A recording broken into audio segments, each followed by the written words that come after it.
Hello साथियों, नमस्कार। मेरा नाम युगंध कुमार है। आप सभी लोगों का डेली करंट न्यूज में बहुत बहुत स्वागत है। सबसे बड़ी बात क्या है कि हम ऐसे टॉपिक पर बात करने जा रहे हैं जो उत्तर प्रदेश के इंफ्रास्ट्रक्चर को बहुत मजबूती देने जा रहा है। हम ऐसा टॉपिक पढ़ेंगे जो आपके एग्जाम के लिए बहुत महत्वपूर्ण है। हम आज पढ़ेंगे कि उत्तर प्रदेश अपने इंफ्रास्ट्रक्चर को कैसे मजबूती दे रहा है। उसमें सबसे बड़ा एक टॉपिक है कि कैसे नमो भारत जो ट्रेन है वो दिल्ली से गाजियाबाद होते हुए और मेरठ में चलेंगी। तो ये एक उत्तर प्रदेश के लिए बहुत बड़ी बात है कि उत्तर प्रदेश अपने ट्रांसपोर्ट सिस्टम को कैसे मजबूती दे रहा है। ये कहाँ पूछा जा सकता है, इसकी बात हम करेंगे। तो टॉपिक आज का रहेगा नमो भारत ट्रेन। तो नमो भारत ट्रेन कहाँ से कहाँ चलेगी, आपको पता होगा कि भारत सरकार ने एक स्कीम चलाई थी, rapid regional rapid train, regional rapid transit system. तो आपको पता होगा, आपने पढ़ा होगा। तो RRTS आपने पढ़ा होगा। उसी के तहत हमने क्या नमो भारत ट्रेन चलाना स्टार्ट किया है। अब ये आपके एग्जाम ओरिएंटेड कैसे पूछा जा सकता है। तो आप यूपी की तैयारी कर रहे हैं, यूपी पीसीएस की तैयारी कर रहे हैं। तो यूपी पीसीएस में ये जो टॉपिक है ये आप कहां यूज कर सकते हो, जीएस थर्ड में यूज कर सकते हो, इंफ्रास्ट्रक्चर में, कि कैसे उत्तर प्रदेश का ट्रांसपोर्ट सिस्टम कैसा है। तो वहां पर आप एग्जाम्पल दे सकते हो कि उत्तर प्रदेश में नमो भारत ट्रेन भी चलती है। ठीक है। दूसरा हम बात करते हैं पेपर 6 की बात करें। पेपर 6 जिसको यूपी स्पेशल भी बोलते हैं, यूपी स्पेशल। वहां पर भी आप देखोगे कि इंफ्रास्ट्रक्चर, उत्तर प्रदेश का इंफ्रास्ट्रक्चर, वहां पर भी आप इसके बारे में बता सकते हो। तो अभी ये न्यूज में क्यों था कि नमो भारत ट्रेन न्यूज में इसलिए था कि दिल्ली से लेके मेरठ तक कि ये रीजनल रैपिड ट्रांजिट सिस्टम चलाना था। तो आप देख सकते हो कि कुछ समय पहले कि ये जो नमो भारत ट्रेन है दिल्ली से मेरठ तक चलती थी, ट्रायल भी हो चुका था। लेकिन अभी कि टोटल जो इसकी लेंथ थी लगभग 82 किलोमीटर था। तो 82 किलोमीटर में से कुछ का ट्रायल हो चुका था, लेकिन उसमें से अभी कुछ पोर्शन बचा हुआ था। तो कुछ पोर्शन जो बचा हुआ था वो शक्तिनगर से लेके आप देखोगे मोदी नगर तक, शताब्दी नगर से लेके मोदी नगर तक जो ट्रायल बचा हुआ था उसमें ट्रायल होने जा रहा है, इसलिए ये न्यूज में था। तो देखते हैं कि क्या था, इसके बारे में जानते हैं। तो आप मेरी क्लास के बारे में जानना चाहते हो कि मेरी क्लास कब होती है या क्लास की पीडीएफ आपको कहां मिलेगी, तो Yogendra sir UP PCS and UPSC, आपको यहां इस टेलीग्राम ग्रुप पर मेरी सभी पीडीएफ मिल जाएंगी, मेरी क्लास के बारे में इंफॉर्मेशन मिलेगी। आप इसको ज्वाइन कर सकते हैं। ये हमारा इंस्टाग्राम प्रोफाइल है, आप इसको ज्वाइन कर सकते हैं, योगेंद्रा राठौर 2012। ये हमारा लिंक्डइन प्रोफाइल है, योगेंद्रा कुमार IIT BHU, आप इसको भी ज्वाइन कर सकते हैं। प्राइवेट जॉब्स के बारे में आपको इन्फॉर्मेशन यहां मिल सकती है। ठीक है। तो देखो, दिल्ली से मेरठ तक पहली बार दौड़ी नमो भारत ट्रेन, आखिरी हिस्से पर भी ट्रायल चालू। तो आप देख सकते हो जो आखिरी हिस्सा बचा था दिल्ली से लेकर मेरठ तक, आपको पता है कि 82 किलोमीटर तक चलना था आपको, रीजनल रैपिड ट्रांजिट सिस्टम जो बनना था।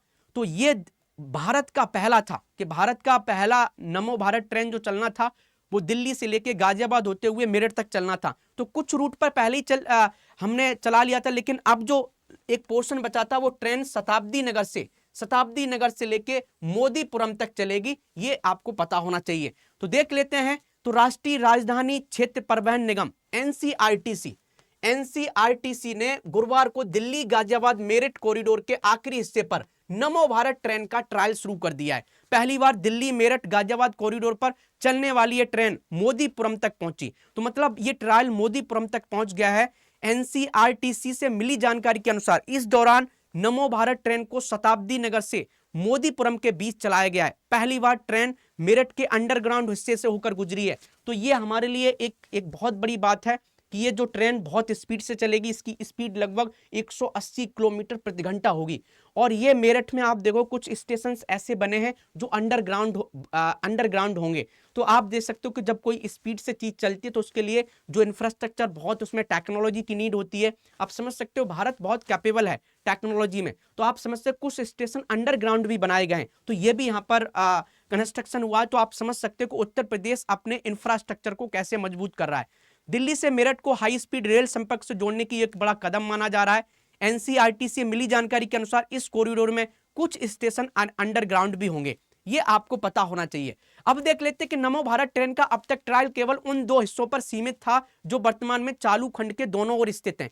एक और न्यू अशोकनगर से सराय काले खां तक, दूसरी ओर मेरठ दक्षिण से शताब्दी नगर तक क्या ट्रायल शुरुआत में कर लिया गया था, लेकिन जो अभी जो ट्रायल हुआ है गुरुवार को, हुए इस परीक्षण के साथ पहली बार नमो भारत ट्रेन जो चलेगी वो दिल्ली मेरठ कॉरिडोर पर दौड़ रही है। मिली जानकारी के अनुसार अभी ट्रेन का ट्रायल चल रहा है, तो इसे कम स्पीड में चलाया जा रहा है, लेकिन आने वाले दिन में इसकी स्पीड पूरी होगी। लगभग कितनी स्पीड होगी? 180 किलोमीटर प्रति घंटा होगी, यह भी आपको पता होना चाहिए। ठीक है, तो 180 की स्पीड से चलेगी ट्रेन। तो अभी क्या है कि अभी जो ट्रेन चल रही है, तो जब कोई नया काम होता है तो लोग उसके लिए अवेयरनेस नहीं होती है, लोग इतना नहीं सुटेबल होते हैं, तो धीरे धीरे अभी स्पीड कम है। तो सरकार ने बोला है कि जैसे ही लोग सुटेबल हो जाएंगे, लोगों को टेक्नोलॉजी के बारे में पता चल जाएगा कि ये ट्रेन कैसे चलती है, कैसे ऑटोमेटिक इसके दरवाजे बंद होते हैं, सब चीज पता चल जाएगी, फिर इसकी स्पीड 180 की स्पीड से चलेगी ट्रेन। तो शुरुआती ट्रायल मानवीय नियंत्रण में किया जा रहा है, जिससे ट्रेन और नागरिक संरचनाओं के बीच अनुकूलता का मूल्यांकन हो सके। बयान के अनुसार आने वाले दिनों में 180 किलोमीटर प्रति घंटे की गति से हाई स्पीड ट्रायल किए जाएंगे। तो एनसीईआरटी के अनुसार मेरठ सेंट्रल फुटबॉल चौक के पास इस हिस्से का पहला भूमत स्टेशन होगा। तो मेरठ सेंट्रल जो है वो भूमत स्टेशन होगा, इसके बाद भैसाली भी होगा और बेगमपुल भी होगा। तो ये क्या है? ये इसके अंडरग्राउंड स्टेशन होंगे, ये भी आपको पता होना चाहिए। अब क्वेश्चन कैसे बन सकता है ये भी आपको पता होना चाहिए। क्वेश्चन जो यहां से बनेगा, जहां आप यूज कर सकते हैं, यूपी में क्वेश्चन ये बनेगा कि उत्तर प्रदेश के ट्रांसपोर्ट सिस्टम के बारे में, उत्तर प्रदेश के ट्रांसपोर्ट सिस्टम के बारे में डिस्कस करें। उत्तर प्रदेश के ट्रांसपोर्ट सिस्टम के बारे में डिस्कस करें, बारे में वर्णन करें, ऐसे करके एक क्वेश्चन पूछा जा सकता है। तो आपको सब कुछ लिखना पड़ेगा कि उत्तर प्रदेश में ट्रांसपोर्ट सिस्टम क्या है।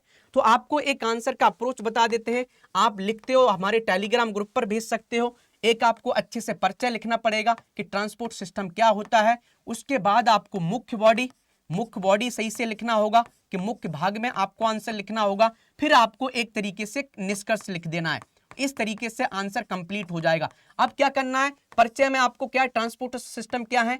मुख्य भाग में आपको डिस्कस करना रहेगा कि हम ट्रांसपोर्टेशन की बात करें तो रोड के थ्रू करते हैं, तो आपको बताना पड़ेगा कि यूपी में कितने रोड हैं, ये आपको बताना पड़ेगा। दूसरा हम देखते हैं रेलवे है यूपी में, तो रेलवेज का आपको जिक्र करना पड़ेगा। तो रेलवेज के बारे में आपको बताना पड़ेगा। आपने अभी उत्तर प्रदेश की उपलब्धियां बुक पढ़ी होंगी, तो आपने ये भी पढ़ा होगा कि 16,000 किलोमीटर का हमारे पास रेल नेटवर्क है उत्तर प्रदेश में, ये आप यहाँ पर कर सकते हो। प्लस आपने देखा होगा मेट्रो का जिक्र कर सकते हो। आगरा में, लखनऊ में, कानपुर में, गोरखपुर में, कई शहरों में बनाया जा रहा है, उसका जिक्र कर लोगे। ऐसे ही आपने रीजनल रैपिड ट्रांजिशन सिस्टम का जिक्र कर लोगे, जो अभी हमने पढ़ा है, उसका एग्जांपल यहाँ लिख दोगे। फिर आप देखोगे ऐसी एक्सप्रेस वे आप यहाँ पर लिख दोगे। रोड में आप एक्सप्रेस भी लिख दोगे कि Ganga express way, Bundelkhand express way, सबका जिक्र कर लोगे। ऐसे ही आप देखोगे कि नेशनल वाटरवेज का भी जिक्र कर लोगे, कि कैसे वाटरवेज से भी नेशनल वाटरवेज बन भी यहाँ पर है, जो प्रयागराज से लेके हल्दिया चल रहा है। ऐसे ही आप एयरपोर्ट का भी जिक्र कर लोगे, एयरपोर्ट से भी ट्रांसपोर्टेशन हम कर सकते हैं। तो एयरपोर्ट्स यहाँ पर कितने हैं आपने देखा, टोटल 21 एयरपोर्ट हैं, जिसमें 15 क्या है, 16 क्या है डोमेस्टिक है और 5 इंटरनेशनल है। तो टोटल 21 एयरपोर्ट्स हैं। ये सब डिस्कस करने के बाद आप निष्कर्ष निकाल सकते हो कि ट्रांसपोर्टेशन सिस्टम हमारी इकोनॉमी के लिए बहुत नेसेसरी है, हमारे लॉजिस्टिक कॉस्ट को कम कर सकते हैं और हमारी 1 ट्रिलियन इकोनॉमी में सपोर्ट कर सकते हैं। तो आप इसको लिखिए और हमारे टेलीग्राम पर भेजिए। तो ऐसे ही पढ़ते रहिए, देखते रहिए। आपको वीडियोज अच्छी लगती हैं तो जरूर शेयर करें, कमेंट करें, यही हमारा मोटिवेशन है। और मैं हर जगह बोलता हूं कि जिंदगी का सत्य है भाई साहब मृत्यु, तो टेंशन नहीं लेना, सबको मरना है। और आपके सिलेक्शन का सत्य है किताबें और पढ़ाई, और तो भ्रम है, तो जब भी भ्रम हुआ करे किताबें उठा लिया करो। ऑल द बेस्ट, जय हिंद, जय भारत।